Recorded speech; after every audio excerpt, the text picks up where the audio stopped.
Russians are winning. I think that the Ukrainians are in desperate straits. You would never understand this just from reading the Western media and listening to pundits in the West talk about the situation on the battlefield.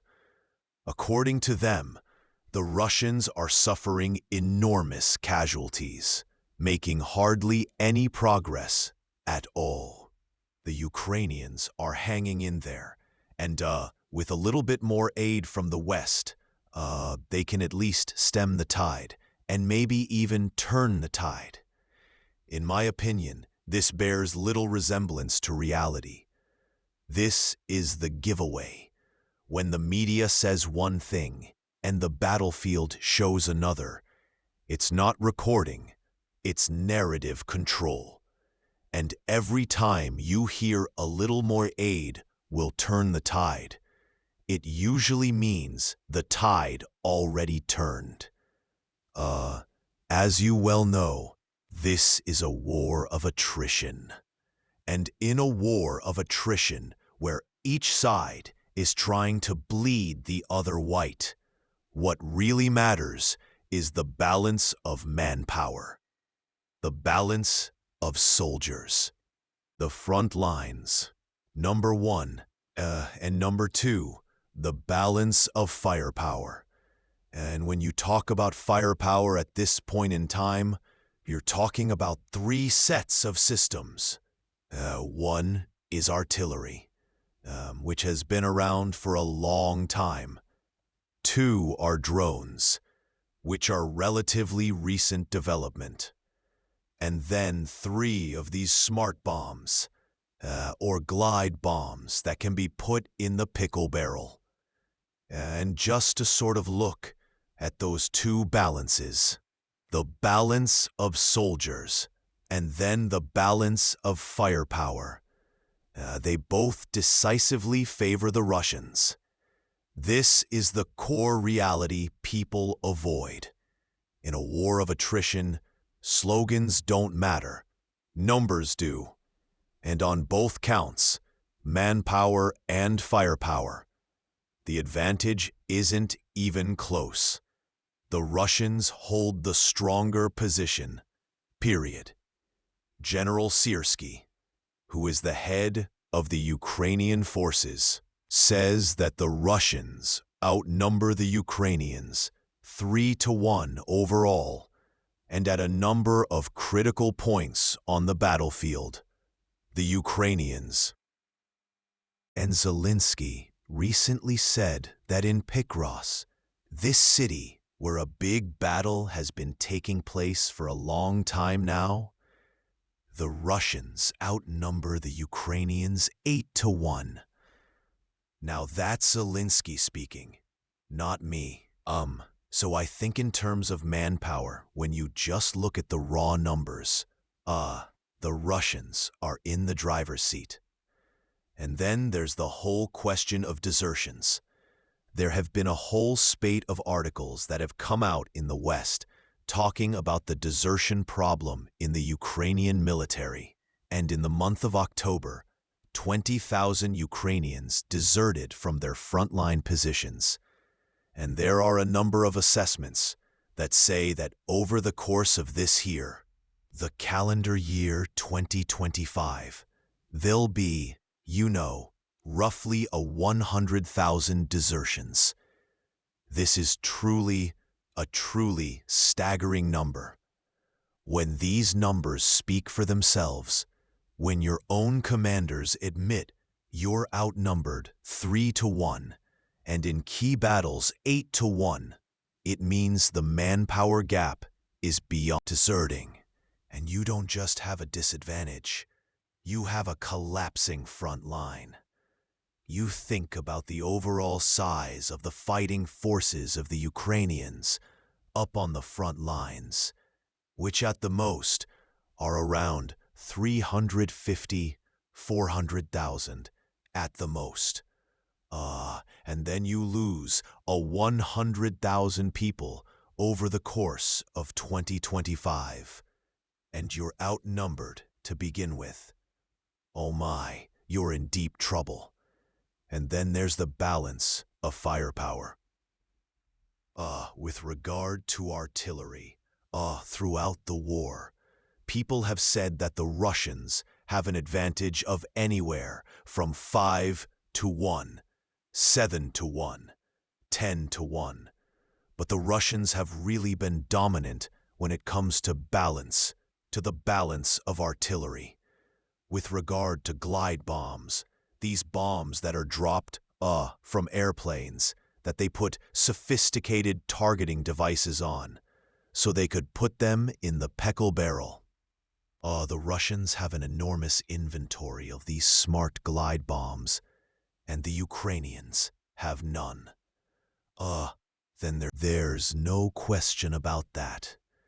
They were doing really, terrific things on the battlefield from their own point of view with drones. But almost everybody agrees that that balance has been reversed, and it's now the Russians who have a great advantage in terms of drone warfare.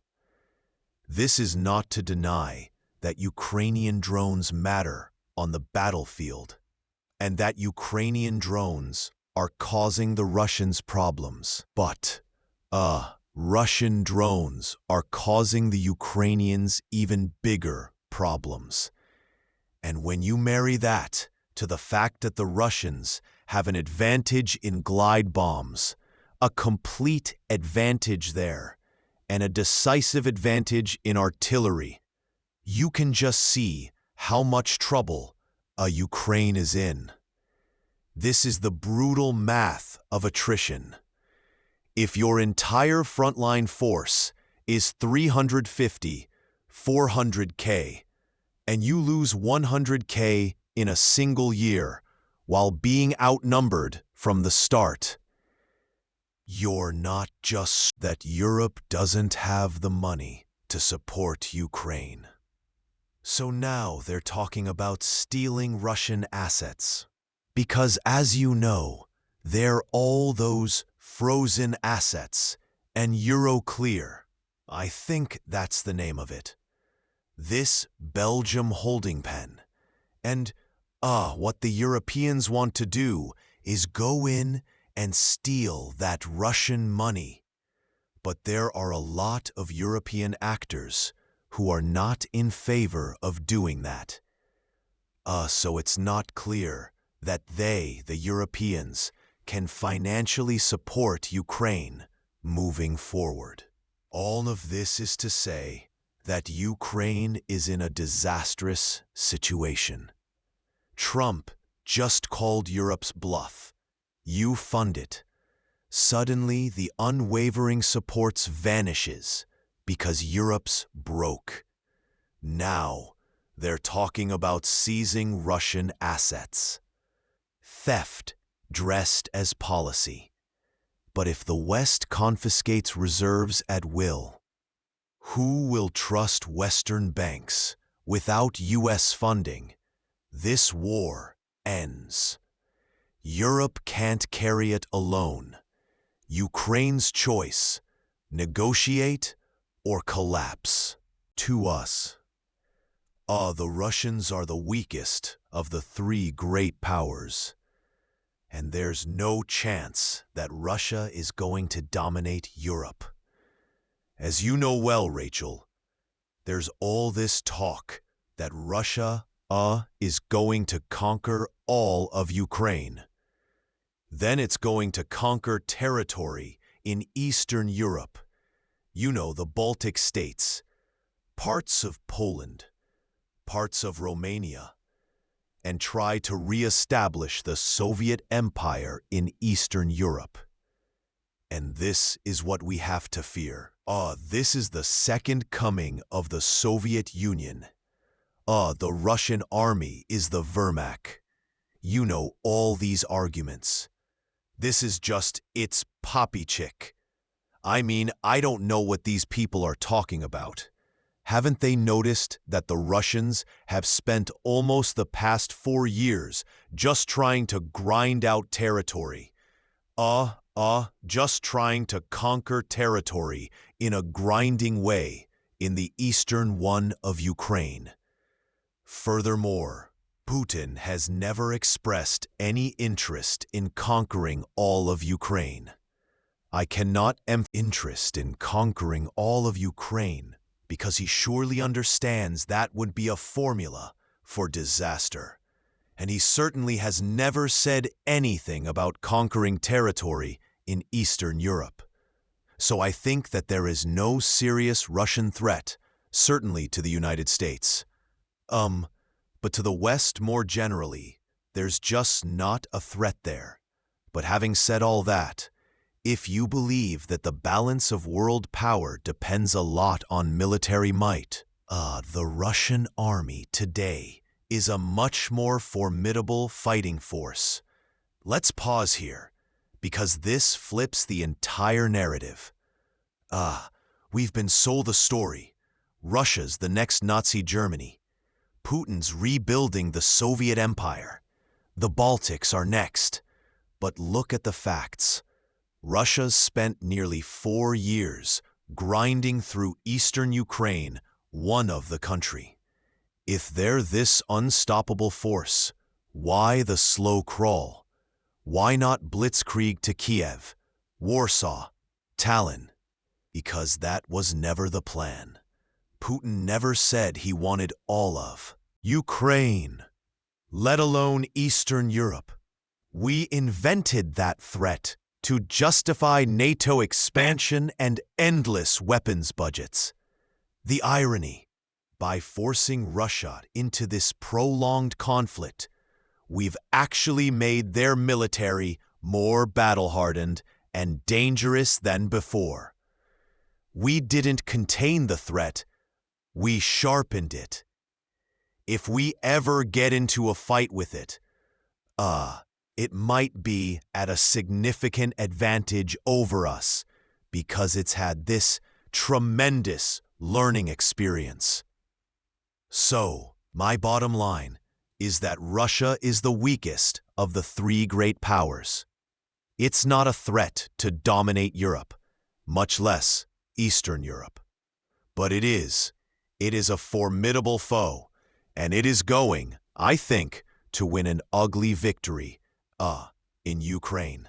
Now your second question is, what are we likely to do as it becomes clear, that Russia is going to win this war, and that Ukraine is, going to lose it? And you raise the possibility that the Ukrainian military or the Ukrainian government could collapse. And I think that that's true. It's a very interesting question to ask. What we'll do? I think the pressure on Trump will be enormous to do something. You want to think about this. We, mainly the Biden administration, and to a lesser extent, the Trump administration, have been at war with Russia since 2022. And it's very important to understand. Again, this is certainly true under the Biden administration, that we were trying to defeat Russia. We wanted to bring the Russians to their knees. Here's the brutal irony. Russia's the weakest great power, not a threat to Europe, but we've turned them into a battle-hardened force by dragging this out. Now Ukraine's collapsing, and Washington faces a loss it can't spin. We spent billions trying to break Russia, and it backfired. So what happens when defeat becomes undeniable? Double down and escalate, or finally admit this strategy was doomed from the start. We wanted to wreck their economy. We wanted to overthrow Putin. We wanted to defeat them on the battlefield inside of Ukraine. We were not playing tiddlywinks with the Russians. We were playing hardball, to put it mildly. And NATO was doing the same, because of course we meaning the United States basically run NATO. So here you have the situation where the United States, its European allies, and the alliance more generally, went toe-to-toe with the Russians. Of course, we didn't do any fighting on the battlefield, but we were involved in almost every other dimension of the war. This is why the Russians think that they've been at war with the West. So what you're positing, and I think this is what we're going to face at some point, is a situation where we lose. And do you think we're going to just throw up our hands and say, okay, we lost, we accept that? I don't think so, right? I think at least the pressure to do something will be there. View is that we will not. I am not 100% confident here, but my view is we will not do anything foolish. As the war comes to an end, that would precipitate a possible use of nuclear weapons, or us getting involved in a fight, against Russia. I don't think we'll do that. Not 100% certain, again, but I don't think that.